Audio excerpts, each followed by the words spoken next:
आज हम लोग मध्यकालीन इतिहास का 80 नंबर क्वेश्चन का आंसर करेंगे। घटना चक्र BPSC PT question previous year का। चलो शुरू करते हैं। 80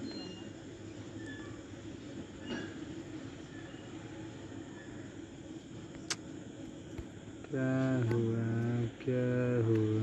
देखते हैं। लाइट तेज कर देते हैं।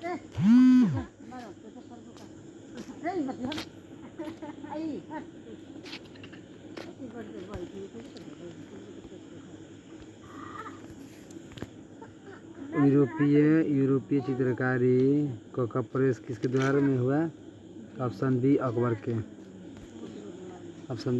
के।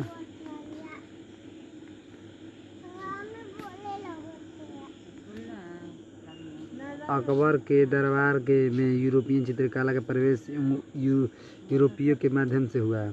अकबर के दरबार में यूरोपीय चित्रकला का प्रवेश पुर्तगालियों के द्वारा हुआ था, जिनमें से मुगल चित्रकार ने विशेषता ग्रहण की थी।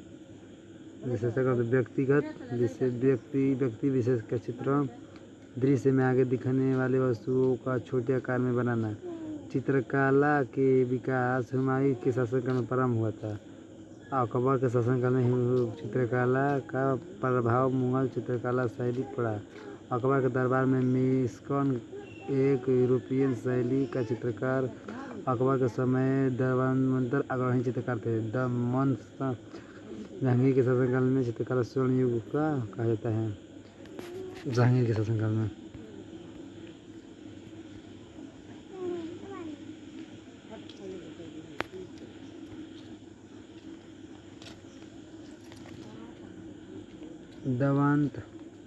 दवंत और बसवंत प्रसिद्ध चित्रकार मुगल सम्राट के समय राजवादी थे। किस ऑप्शन है? अकबर के। धनवंत और सनवंत प्रसिद्ध। दसवंत और बसवन अकबरकालीन चित्रकला थे। दसवंत थे जो एक कहाकार का बेटा था। कहाकार के बेटे के काम के अकबर इतना प्रभावित हुआ कि उसने इसे अपने समय के अग्रणी चित्रकार बनाने में सहयोग दिया। किंतु बाद में यह महान चित्रकार मानसिक रूप से विक्षिप्त हो गया और 1584 ईस्वी में इससे आत्महत्या कर ली। 1554 आत्महत्या कर। अकबरकालीन चित्रकारों के नाम अबुल फजल ने अपनी पुस्तक आईन अकबर में गिनाए और बसवंत और केशव लाल, मुकुंद मिस्किन, फारूक कलम, माधव, जगन्नाथ, महेश, खिमकर, तारा, सावल और आदि चित्रकार थे।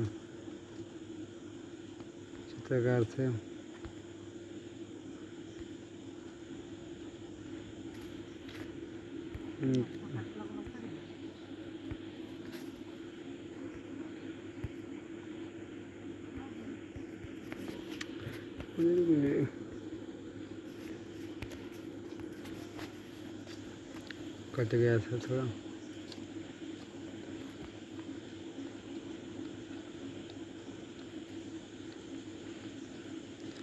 कहाँ थे? ये हो गया था। तस्कात ये भी हो गया था।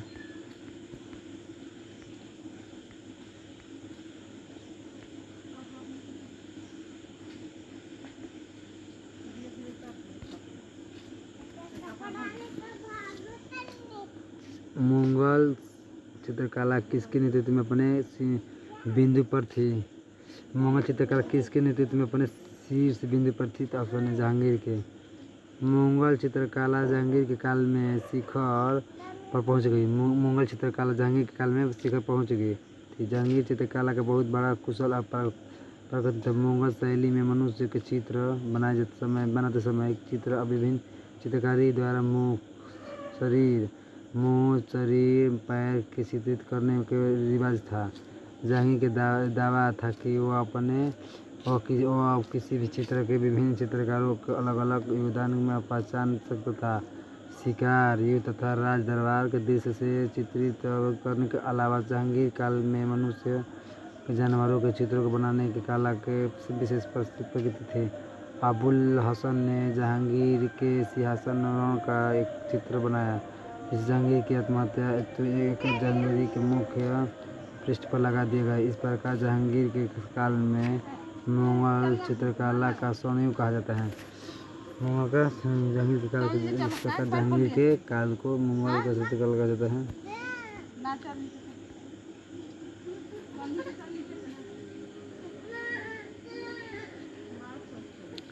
जबकि प्रणाली किसके उपज थी?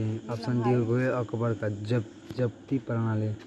अकबर के शासनकाल में भू राजस्व वसूली के लिए जब्ती प्रणाली का प्रचलन हुआ, जो भूमि संरक्षण, भूमि राजस्व निर्धारण के लिए वह दस्तूर अमल तथा जब्ती कसर तैयारी के आधारित थी। साम्राज्य का अधिकार भूभाग में ही प्रणाली प्रचलित थी। इसके अतिरिक्त अकबर के समय कानून तथा आईन अकबरी जैसी अन्य भू राजस्व प्रणाली प्रचलित थी।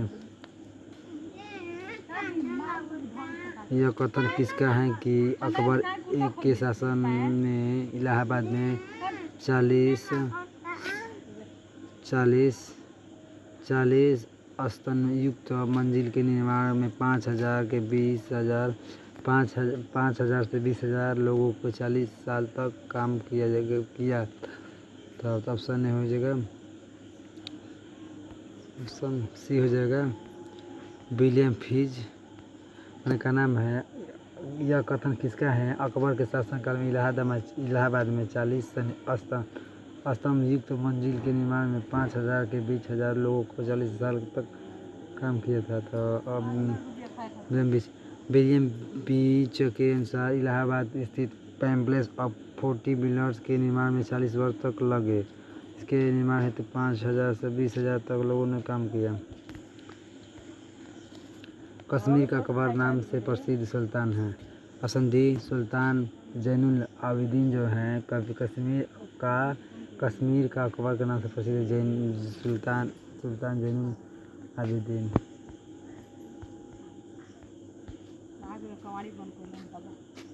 अकबर के समान धर्म संहिता एवं सामाजिक कार्यों के लिए सुल्तान जैनुल आबिदीन को कश्मीर का अकबर कहा जाता है। उसने संस्कृत के अनेक महत्वपूर्ण ग्रंथों का अनुवाद कराया तथा सिमंद और मंसूर बिन अहमद जैसे वैद्यों का संरक्षण प्रदान किया। दो अस्मा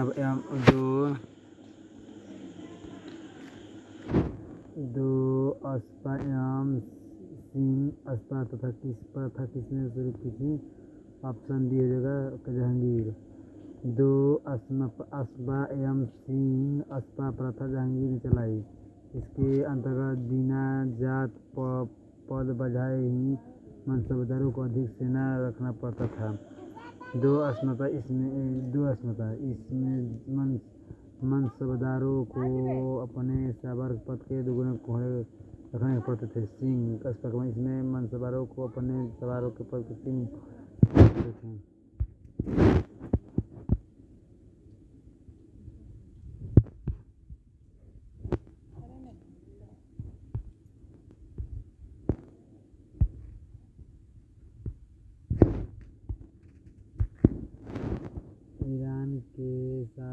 ईरान के शाह और सुन्नी शासकों के बीच झगड़े की जड़ क्या थी?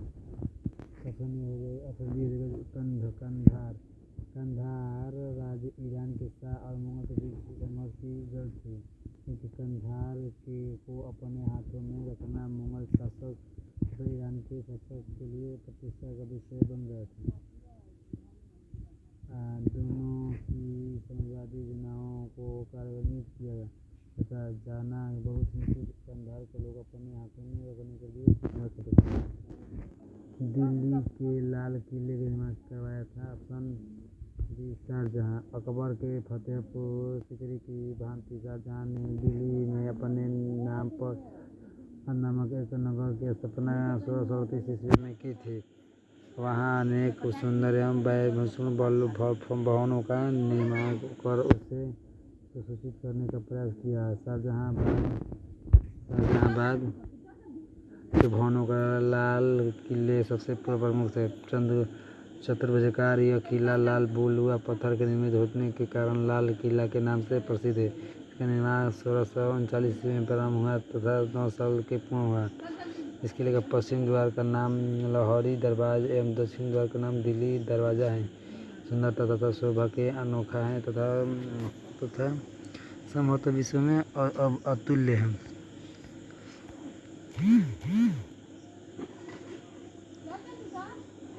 निम्नलिखित में से किस इतिहासकार ने शाहजहां शासनकाल का मंगल का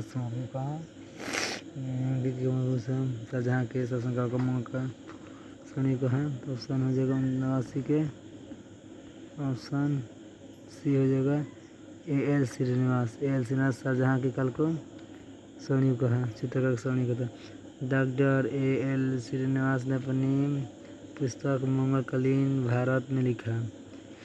मंगलकालीन भारत में लिखा।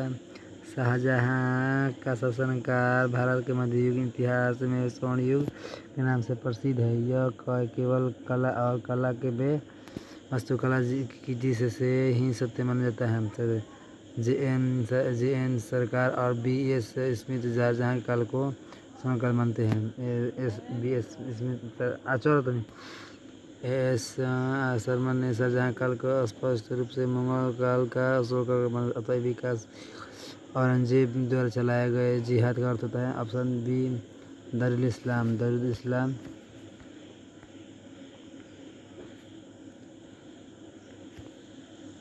औरंगजेब सर्वोपरि एक उत्साही सुन्नी एवं मुसलमान था।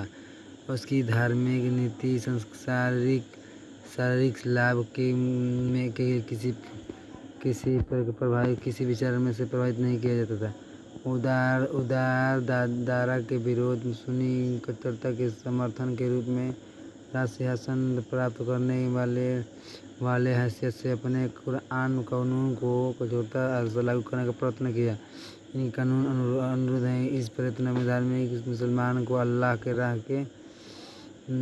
राह में मेहनत करनी चाहिए। एक दूसरे के शब्दों में तब तक गैर मुस्लिम देशों लोग के विरोध धर्म युद्ध करना चाहिए तो जब तक ये इस्लाम के राज्य को परिवर्तन न हो।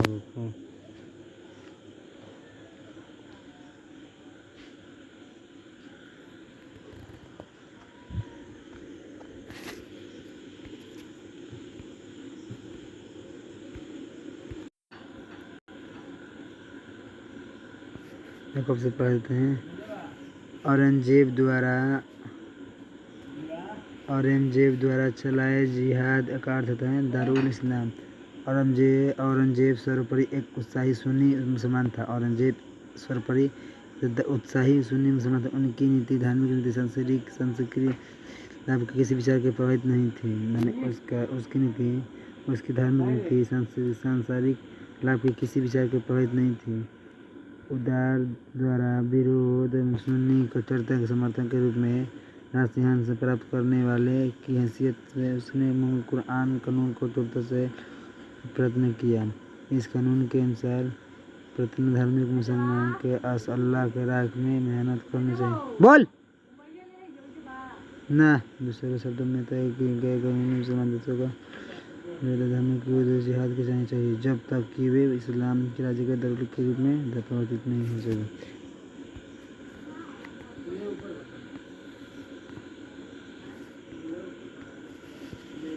पटना में किस सिख गुरु का जन्म हुआ? गुरु गोविंद सिंह सिखों के 10वें गुरु थे। इनका जन्म 1637 में पटना बिहार हुआ था जबकि मृत्यु 7 अक्टूबर 1760 में नांदेड़ महाराष्ट्र में हुई। मुगल प्रशासन के मुहाते शिव था। ऑप्शन सी लोक आचरण अधिकारी। मुगल प्रशासन में मुहाता शिव था तो लोक आचरण अधिकारी।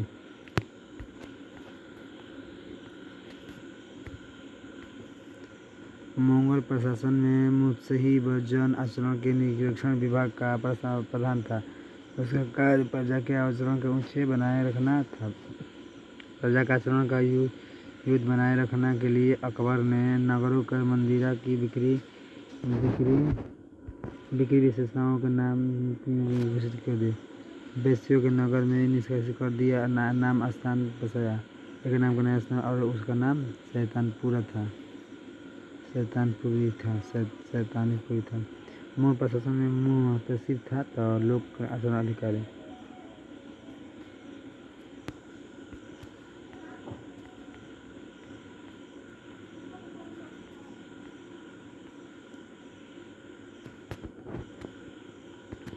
मुगल प्रशासन में मदद ए मास इंगित करता है। ऑप्शन बी, विद्वानों को दी जाने वाली राजस्व अनुदान भूमि। मुगल प्रशासन में विद्वानों एवं धार्मिक लोगों को दी जाने वाली राजस्व मुक्ति अनुदान भूमि के मदद ए मास कहा जाता था। इसे सयूर माल कहा जाता था। दान दी जाने वाली समस्त भूमि का निरीक्षण सद्र करता था और मध्य सत्र के यह भी दायित्व था कि इन अनुदानों का दुरुपयोग न होने पाए। यह भूमि स्थानांतरित नहीं होती थी और अनुदान ग्राही के पास असंगठित रूप से रहती थी। मयूर सिंहासन पर बैठने वाला अंतिम सम्राट कौन था? Option B, Mohammad Shah.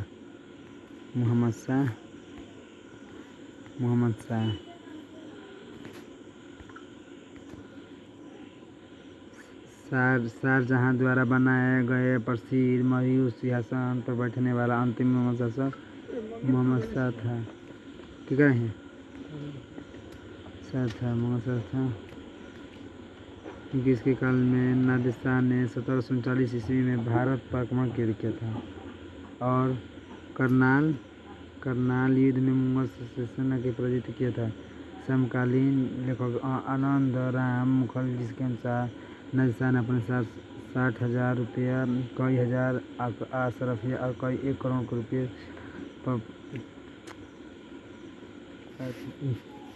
शाहजहां द्वारा बनाए गए प्रसिद्ध सिंहासन पर बैठने वाला अंतिम शासक मोहम्मद शाह था। क्योंकि इसके काल में नादिर शाह ने 1739 ईस्वी में भारत पर आक्रमण किया था और करनाल युद्ध में मुगल सेना को पराजित किया।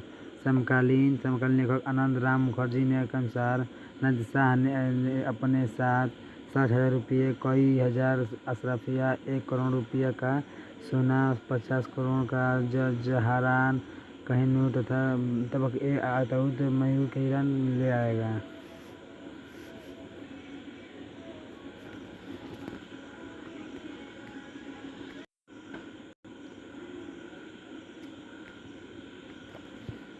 निम्नलिखित में से किस मुगल बादशाह को वजीर गाजीउद्दीन ने दिल्ली के दाखिल नहीं होने दिया था? बी, शाह आलम द्वितीय ने। शाह आलम द्वितीय का कार्यकाल 1759 से 1806 तक था। शाह आलम द्वितीय का कार्यकाल 1759 से 1806 तक था। उसका वास्तविक नाम अली गौहर था। अपने पिता आलमगीर द्वितीय की मृत्यु के समय वह बिहार में आया था, जबकि उसे मुगल बादशाह मुक्त कर दिया गया, किंतु मुगल दरबार के गुटबाजी के चलते वह बिहार में रहने रहा और दिल्ली की सियासत 1760 में से 1771 तक खाली पड़ा रहा। 1772 में मराठी की सहायता से ही वह दिल्ली के पहुंच। शाह आलम द्वितीय के समय ही दिल्ली का अंग्रेजों के अधिकार का आधारस्तंभ हो गया। अलाउद्दीन खिलजी के आक्रमण के समय चित्तौड़ का शासक कौन था? तो ऑप्शन हो जाएगा बी हो जाएगा राणा रतन सिंह। अलाउद्दीन खिलजी के आक्रमण के राणा रतन सिंह। मलिक मोहम्मद जैसी द्वारा लिखित काव्य पुस्तक पगमावत इसके अनुसार पद्मिनी चित्तौड़ के राणा रतन सिंह अत्यंत सुंदर और विदुषी पत्नी थी। अमीर खुसरो कृष्ण सुलेमान सीता के प्रेम के प्रसंग उल्लेख अपने भावनात्मक किया और उसने अपने संगठन में अलाउद्दीन समंदर सुलेमान से कौशल की थी। संभवतः इसी आधार को मानकर मलिक मोहम्मद जैसी ने पगमावत की रचना की। रतन सिंह की रानी पद्मिनी की एक कहानी थी। मंगल शासन में मुख्य मुगल प्रशासन मुख्य काजी था। तो ऑप्शन ए मुख्य न्यायाधीश, मुख्य काजी उपजत का प्रधान काजी था और वह अन्य विभाग का प्रमुख नेता है। भारत में मुगल वंश का संस्थापक कौन थे? तो ऑप्शन डी हो जाएगा बाबर।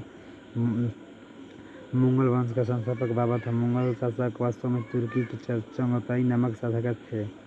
एक शाखा का नाम प्रसिद्ध मंगोला नेता चंगेज खान द्वितीय पुत्र का नाम पड़ा था, जिसके अधिकार में मध्य एशिया में तुर्की के देश तुर्किस्तान था। खिजली वंश का प्रथम शासक कौन था? तो खिजली वंश का प्रथम शासक जलालुद्दीन खिजली ने 1290 ईस्वी में खिजली वंश का स्थापना की। 1290 में जलालुद्दीन खिजली उसने अपना राजवंश 1290 ईस्वी में कैकुबाद द्वारा बनाए गए अपूर्ण किलोबंदी के महल में बनाया था। डॉक्टर एल श्रीवास्तव के अनुसार जलालुद्दीन खिजली दिल्ली का प्रथम तुर्की सुल्तान था, जिसने आधुनिक आदर्श को अपने सामने रखा। 26 जून 1539 में शेरशाह और हुमायूं के बीच युद्ध कहाँ लड़ा गया था? तो ऑप्शन डी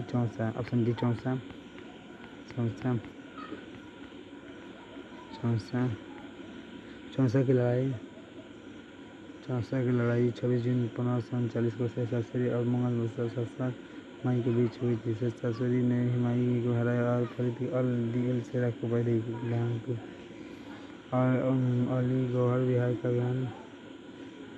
अलीगौहर बिहार का अभियान किस घोषणा मत कर दिया? तो ऑप्शन